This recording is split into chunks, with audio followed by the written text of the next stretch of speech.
Hello दोस्तों। तो कैसे हैं आप लोग। स्वागत है आपका हमारे एक और वीडियो में। और वीडियो दोस्तों जो हमने chapter the last lesson English compulsory का कक्षा 12 का कवर किया था उसका ये पार्ट 2 है दोस्तों। पार्ट 1 में हमने समझा था कि पार्ट में क्या क्या होता है और उसको आसानी से डिटेल में बहुत ही आसान भाषा में उसे समझा था। और आज हमने जो उस वीडियो में समझा था उसकी जो रिटन समरी है वो यहाँ पे लेके आया हूँ मैं दोस्तों आपके लिए।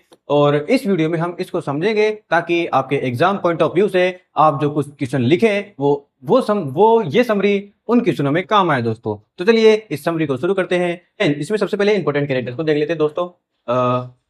फ्रेंच, पहला कैरेक्टर है Franz, a carefree school boy who often skipped school to play outside. मतलब एक फ्रेंच एक केयरफ्री बहुत ही लापरवाह और एक स्कूल बॉय है जो हमेशा स्किप करता है स्कूल जाने को, खेलने के लिए, बाहर खेलने के लिए वो स्कूल जाने को स्किप करता है। स्किप करने का मतलब है दोस्तों इग्नोर करता है वो स्कूल जाने को। ठीक है दोस्तों। M Hamel, a strict yet dedicated French teacher who served the school for 40 years. M Hamel एक बहुत ही डेडिकेटेड और बहुत ही स्ट्रिक्ट टीचर है दोस्तों। डेडिकेटेड का मतलब होता है बहुत ही लगन से काम करने वाला व्यक्ति। और कौन सी लैंग्वेज की टीचर है? वो फ्रेंच लैंग्वेज की टीचर है जो अपने स्कूल में पिछले 40 सालों से सेवा दे रहे थे। जी दोस्तों 40 सालों से। अब इसमें टर्म्स क्या क्या आते हैं देखो। द सडन ऑर्डर, दोस्तों ऑर्डर कहां से आता है? ऑर्डर आता है दोस्तों बर्लिन से। और यह कहा जाता है कि फ्रांस के अल्सेक और लोरेन डिस्ट्रिक्ट में केवल जर्मन लैंग्वेज पढ़ाई जाएगी। तो दोस्तों फ्रेंच लैंग्वेज वहां पढ़ाई जाती थी और उस फ्रेंच लैंग्वेज की जगह अब कौन सी लैंग्वेज पढ़ाई जाएगी? German language. तो दोस्तों एमएमएल कौन सी भाषा के टीचर थे? फ्रेंच भाषा के। इसलिए वहां से ऑर्डर आता है। और अब हमारे जो एमएमएल है उनको यहाँ से जाना है, इसलिए वो अपना जो लास्ट लेक्चर है वो यहाँ पे देने आए हैं। इसलिए इस चैप्टर का नाम लास्ट लेसन है दोस्तों, द लास्ट लेसन।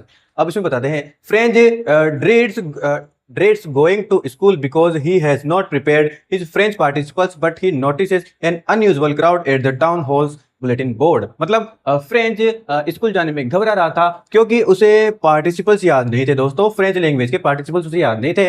और लेकिन क्या होता है कि जब वो स्कूल वहां से गुजर रहा होता है रास्ते से तो एक बहुत ही अजीब भीड़ देखता है वो वहां पे। कहाँ पे? टाउन हॉल के बुलेटिन बोर्ड पे। बुलेटिन बोर्ड दोस्तों जहां पर सूचनाएं वगैरह लगी जाती है, इंपोर्टेंट ऑर्डर्स आते हैं वो लगे होते हैं दोस्तों। ठीक है। शिफ्ट इन एटमॉस्फेयर, अब अचानक से जो एटमॉस्फेयर है उसमें क्या बदलाव आता है दोस्तों देखिए। Instead of A the unusual chaos, मतलब एक अजीब सा जो शोर शराबा होता है वहां पे, उसके बजाय वहां पर क्या था? The school is as quiet as Sunday morning. School कैसा था? एकदम बिल्कुल शांत था जैसे कि कोई संडे मॉर्निंग हो और वहां पर कोई भी बच्चा नहीं हो। क्या हो रहा था? M Hamel wears his finest clothes, M Hamel ने उनके स्पेशल कपड़े पहन रखे थे। And elderly villagers sit quietly on the back benches. और क्या देखा उसने? जब उसने मुड़कर देखा तो पीछे जो बड़े गांव वाले थे, गांव वाले लोग थे, वो भी बैक बेंचों पर बैठे हुए थे। ठीक है दोस्तों। अब क्या होता है? द इमोशनल रियलाइजेशन, अब उसे पता चलेगा कि ये एम हेमल का आखिरी लेसन होने वाला है फ्रेंच को। M Hamel announces that his this is their last French lesson. मतलब एम हेमल ये अनाउंस करते हैं कि ये उसकी फ्रेंच लैंग्वेज का आखिरी लेसन होने वाला है दोस्तों। डीपली रिग्रेटफुल, उसे बहुत ही रिग्रेट होता है, बहुत ही गहराई से रिग्रेट होता है फ्रेंच को। Franz realise how much he took his language for granted, मतलब किस प्रकार से सारी जिंदगी उसने अपनी जो लैंग्वेज है उसको बोझ माना दोस्तों, तो दूसरों की दिए हुआ माना। लेकिन आज उसे पता चल रहा है कि उसके लैंग्वेज का उसके जीवन में कितना महत्व है दोस्तों। ठीक है। द फाइनल फेयरवेल, अब मतलब अंतिम विदाई क्या हुई इस पार्ट में देखो।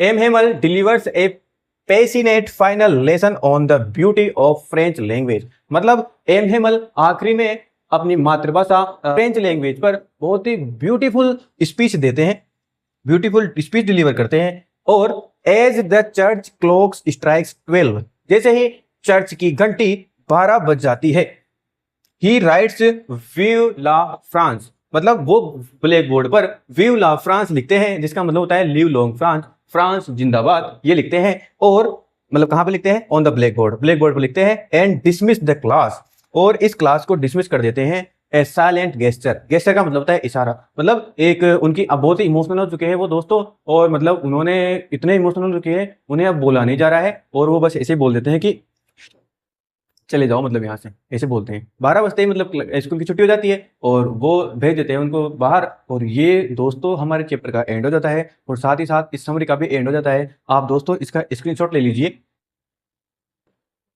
दोस्तों ये था हमारा चैप्टर द लास्ट लेसन। अब अगले वीडियो में जब भी हम इंग्लिश कंपलसरी का वीडियो डालेंगे, अपन सेकंड चैप्टर जिसका नाम है लॉस्ट स्प्रिंग, जिसमें 2 स्टोरीज है, उनको कवर करेंगे अच्छे से। और उसी वीडियो में हम उन दोनों चैप्टरों की समरी और इंपोर्टेंट क्वेश्चन को डिस्कस करेंगे। इस पार्ट के इंपोर्टेंट क्वेश्चन मैं आपके डिस्क्रिप्शन में डाल दूंगा और उस लिंक पर क्लिक करके आप इंपोर्टेंट क्वेश्चन देख लेना और साथ ही उनके आंसर्स भी उन्हीं पर अटैच होंगे। ठीक है दोस्तों, thanks for watching our video, like and subscribe our channel.